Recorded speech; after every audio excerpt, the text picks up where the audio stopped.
Assalamualaikum warahmatullahi wabarakatuh. Perkenalkan, saya Niwa Indefta Utami dengan NPM 50134.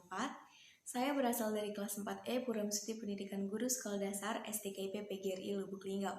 Di dalam video ini, saya akan menjelaskan materi tentang model dan prinsip pengembangan kurikulum serta pembelajaran tematik untuk memenuhi tugas mata kuliah telaah kurikulum yang diampu oleh Bapak Tio Gusti Satria Magister Pendidikan.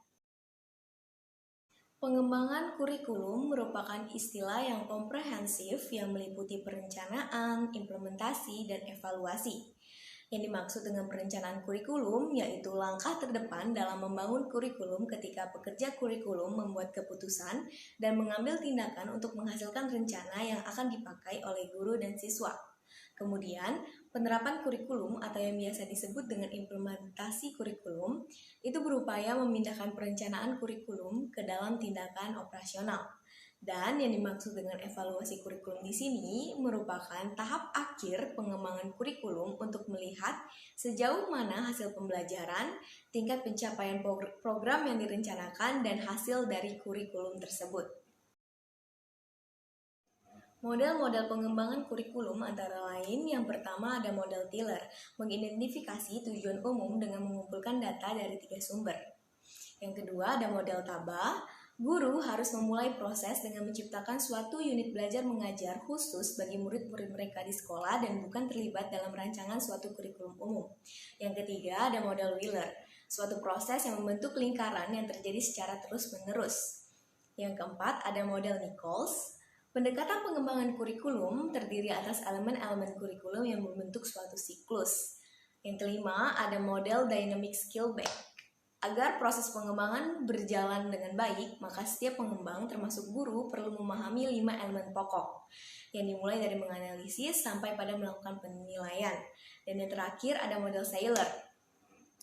Perencana kurikulum memulai dengan menentukan atau menetapkan tujuan sasaran pendidikan yang khusus dan utama yang akan mereka capai. Prinsip-prinsip pengembangan kurikulum. Yang pertama, relevansi.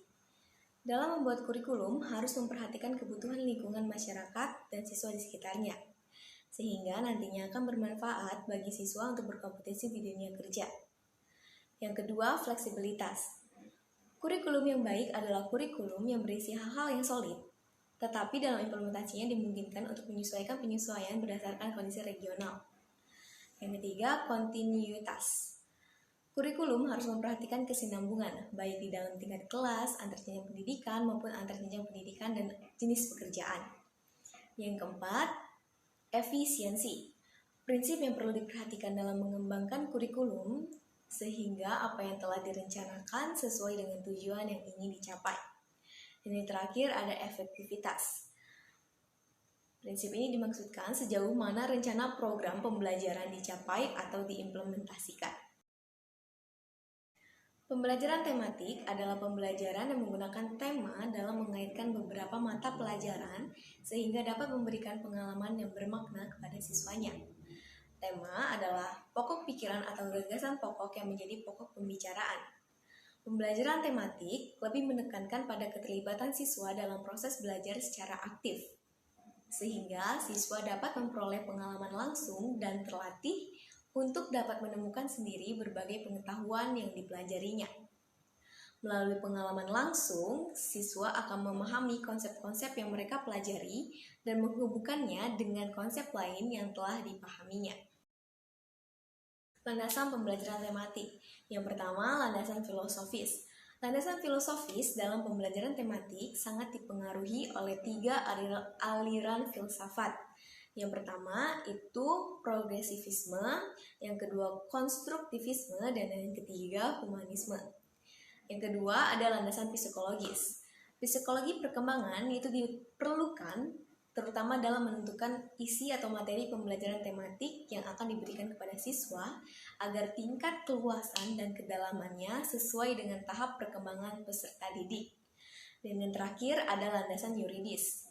Landasan yuridis tersebut adalah Undang-Undang Nomor 23 Tahun 2002 tentang Perlindungan Anak dan Undang-Undang Nomor 20 Tahun 2003 tentang Sistem Pendidikan Nasional.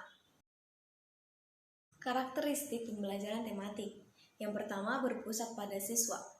Hal ini sesuai dengan pendekatan belajar modern yang lebih banyak menempatkan siswa sebagai subjek belajar, sedangkan guru lebih banyak berperan sebagai fasilitator, yaitu memberikan kemudahan-kemudahan kepada siswa untuk melakukan aktivitas belajar. Yang kedua, memberikan pengalaman langsung. Pembelajaran tematik dapat memberikan pengalaman secara langsung kepada siswanya.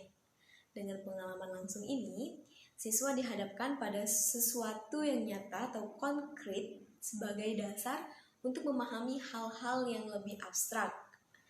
Yang ketiga, itu pemisahan mata pelajaran tidak begitu jelas. Dalam pembelajaran tematik, pemisahan antar mata pelajaran menjadi tidak begitu jelas karena fokus pembelajaran itu diarahkan kepada pembahasan tema-tema yang paling dekat dengan kehidupan siswa. Lalu selanjutnya itu menyajikan konsep dari berbagai mata pelajaran. Pembelajaran tematik menyajikan konsep-konsep dari berbagai mata pelajaran dalam suatu proses pembelajaran. Dengan demikian, siswa mampu memahami konsep-konsep tersebut secara utuh. Hal ini diperlukan untuk membantu siswa dalam memecahkan masalah-masalah yang dihadapi dalam kehidupan sehari-hari. Yang terakhir itu bersifat fleksibel. Jadi pembelajaran tematik itu bersifat luas atau fleksibel, di mana guru dapat mengaitkan bahan ajar dari satu mata pelajaran dengan mata pelajaran yang lainnya. Bahkan mengaitkannya dengan kehidupan siswa dan keadaan lingkungan di mana sekolah dan siswa itu berada.